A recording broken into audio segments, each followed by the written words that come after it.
کے بارے میں آپ سب جانتے ہیں کہ یونان میں نوجوان ڈنکی مار کے بھی جاتے ہیں کہ ڈنکی مار کے جاتے ہیں، کئیوں کی لاشیں واپس آتی ہیں، کئی منزل پہ نہیں پہنچ پاتے، کتنا خطرہ منہ لے کے نوجوان جو ہے وہ جاتے ہیں یونان میں۔ لیکن کیا آپ نے کبھی یہ بات سوچی ہے کہ وہ کیوں جاتے ہیں وہاں پر، جبکہ ان کو پتہ بھی ہوتا ہے کہ ہماری زندگی کو خطرہ ہے، اس کے باوجود وہ رسک لیتے ہیں، خطرہ مول لیتے ہیں اور چلے جاتے ہیں۔ آپ جانتے ہیں کہ یونان شروع میں چھوٹی چھوٹی ریاستوں میں منقسم تھا۔ اس کی ایک ریاست تھی جس کا رواج یہ تھا، آئین یہ تھا، دستور یہ تھا کہ وہاں پر 5 سال کے لیے ایک جماعت بادشاہ کو منتخب کرتی اور 5 سال کے بعد اس کو قتل کر دیتی، ایک جنگل میں پھینک دیتی کہ وہ یہ سمجھتے تھے کہ اس بادشاہ کی بلی چڑھا دی جائے، جنگل میں پھینک دیا جائے تو ان کی ریاست محفوظ رہے گی۔ تو ایک وقت ایسا آیا کہ کوئی نوجوان بادشاہ بننے کے لیے تیار ہی نہ ہوا، کیونکہ سب جانتے تھے کہ 5 سال کے بعد ان کی زندگی ختم ہو جائے گی، انہیں قتل کر دیا جائے گا، بلی چڑھا دیا جائے گا۔ تو اس ریاست کا ایک نوجوان اٹھا، اس نے کہا میں بادشاہ بننے کے لیے تیار ہوں۔ جو جماعت تھی اس نے کہا تم جانتے ہو کہ 5 سال کے بعد تمہاری بلی چڑھا دی جائے گی، تمہیں فلاں جنگل میں ذبح کر کے پھینک دیا جائے گا، تم جانوروں کی خوراک بن جاؤ گے۔ اس نے کہا میں بالکل جانتا ہوں لیکن میں تیار ہوں۔ اس نے حلف لیا، بادشاہ بن گیا، اختیارات سنبھالے، اپنے وفادار ساتھی لیے، دوست لیے۔ اس نے پہلے سال میں اس جنگل کی کٹائی کی، دوسرے سال میں اس نے وہاں پر ایک محل تعمیر کروانا شروع کر دیا، تیسرے سال میں اس نے ایک فوج تیار کی، ایک آرمی تیار کی، انہی نوجوانوں میں سے وزراء بنائے، انہی نوجوانوں میں سے جرنیل بنائے، انہی نوجوانوں میں سے لیڈرز بنائے۔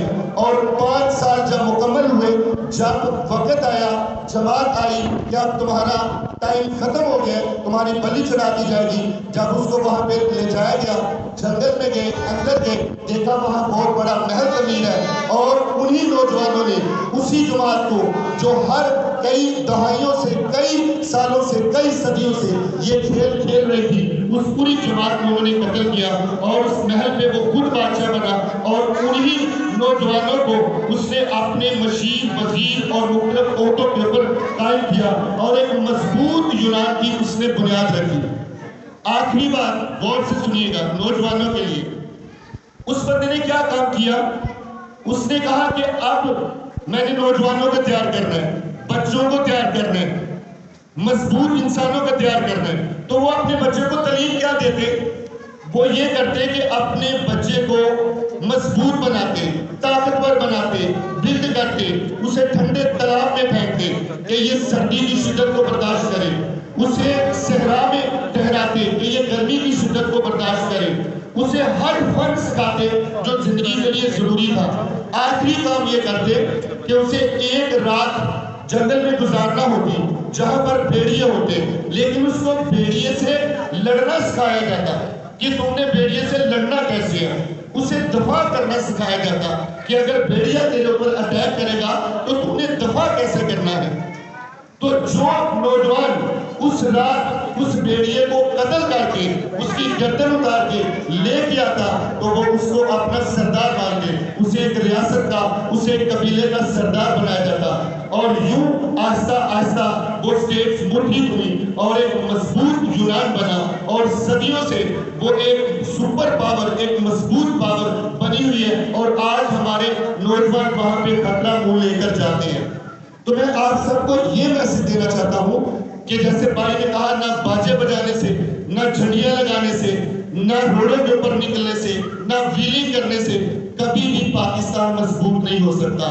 پاکستان مضبوط ہوگا نوجوانوں کو مضبوط کرنے سے، پاکستان مضبوط ہوگا بچوں کو مضبوط کرنے سے، پاکستان مضبوط ہوگا یہ جو ننھے منے بچے بیٹھے ہیں ان کے مستقبل کو سنوارنے سے، انہیں تعلیم دینے سے، انہیں معاشرتی شعور دینے سے، انہیں سیاسی شعور دینے سے، انہیں اخلاقی شعور دینے سے، ان کی تربیت کرنے سے۔ اگرچہ ہمارے پاکستان میں سسٹمز نہیں ہیں لیکن ہم خود اپنے سسٹم بنا سکتے ہیں. مثلاً اگر ہمارے پاکستان میں صفائی کا سسٹم نہیں تو ہم خود صفائی پسند ہو سکتے ہیں. اگر ہمارے پاکستان میں روڈ کے اوپر سگنلز توڑنے کی کوئی اہمیت نہیں تو ہم خود اس سگنل کی اہمیت کو سمجھ سکتے ہیں, اسے نہیں توڑ کر ہم اچھے پاکستانی شہری بن سکتے ہیں. اگر ہمارے پاکستان میں انصاف نہیں تو ہم خود انصاف پسند ہو سکتے ہیں. ہم اپنی حقیقی آزادی کے لیے اچھی تعلیم اپنے بچوں کو دے سکتے ہیں. ہم خود اچھا